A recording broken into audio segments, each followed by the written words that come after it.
आपके साथ मैं हूं जोहम रुबा और आप देख रहे हैं यूपी की बात। उत्तर प्रदेश का सबसे तेजी से विकसित होता शहर नोएडा आज 49 साल पहले अस्तित्व में आया था।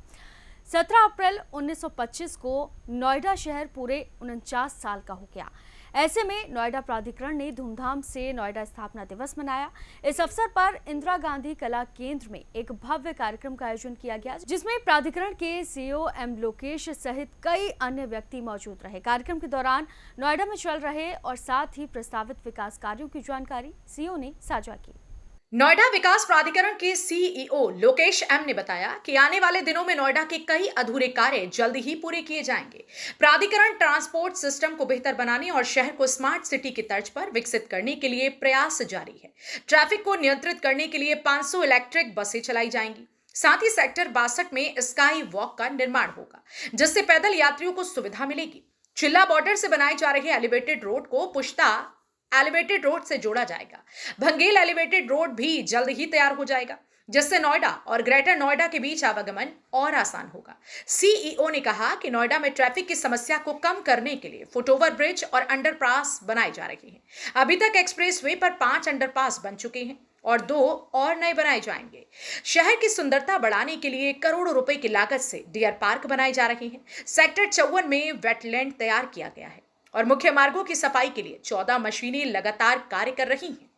लोकेश एम ने बताया कि गांवों के विकास के लिए एक रिटायर्ड अधिकारी को नियुक्त किया गया है। ग्रामीणों की मांग पर स्पोर्ट्स कॉम्प्लेक्स का निर्माण भी जल्द शुरू होगा। अब तक 15 गांवों का सर्वे पूरा हो चुका है। सेक्टर 145 में बचे हुए 208 किसानों को प्लॉट दिए जाएंगे।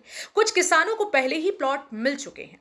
उन्होंने कहा कि नोएडा में उद्योगों को बढ़ावा देने के लिए 15 प्लॉट निर्धारित किए गए हैं, जिन्हें अलग अलग सेक्टरों में वितरित किया जाएगा। नोएडा के निवासियों को प्राधिकरण से जोड़ने के लिए सामाजिक और सांस्कृतिक कार्यक्रम आयोजित किए जाएंगे।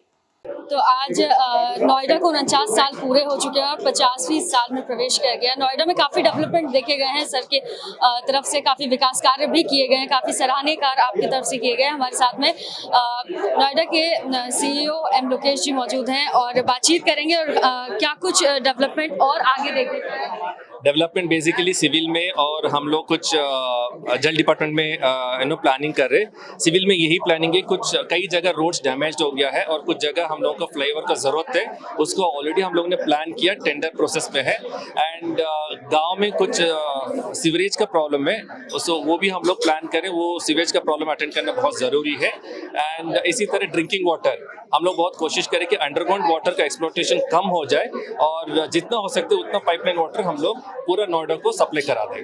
सर, अगर देखा जाए कि नोएडा में रहने वाले लोग एक तरह से दिल्ली जाने से बचते हैं ट्रैफिक को लेके, यहाँ पे भी लगातार ट्रैफिक बढ़ता जा रहा है, उसको कंट्रोल करने के लिए क्या? ने पुलिस के साथ मिलके जो भी नोएडा शहर में जो ब्लैक स्पॉट्स था ट्रैफिक को लेकर, वो सारा हम लोग ने ट्रीटमेंट प्लान शुरू कर दिया। कई जगह हम लोग ने रोड वाइडनिंग का काम टेकअप किया, कुछ जगह स्लिप रोड भी दे दिया ताकि इजी लेफ्ट टर्न हो जाए। एंड कई जगह जो सर्कल्स था बहुत बड़ा था, जो ट्रैफिक के लिए बॉटलनेक था, उसको भी हम लोग ने अटेंड किया।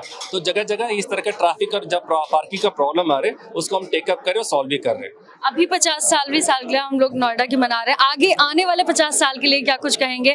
कैसा डेवलपमेंट होगा एक तरह से विदेशों वाला? बेसिकली नोएडा सैचुरेशन पॉइंट पे पहुंच गया है। आगे आने वाले दिन में यही होगा कि जो भी फैसिलिटीज है वो वर्ल्ड क्लास फैसिलिटीज पब्लिक को मिल जाए।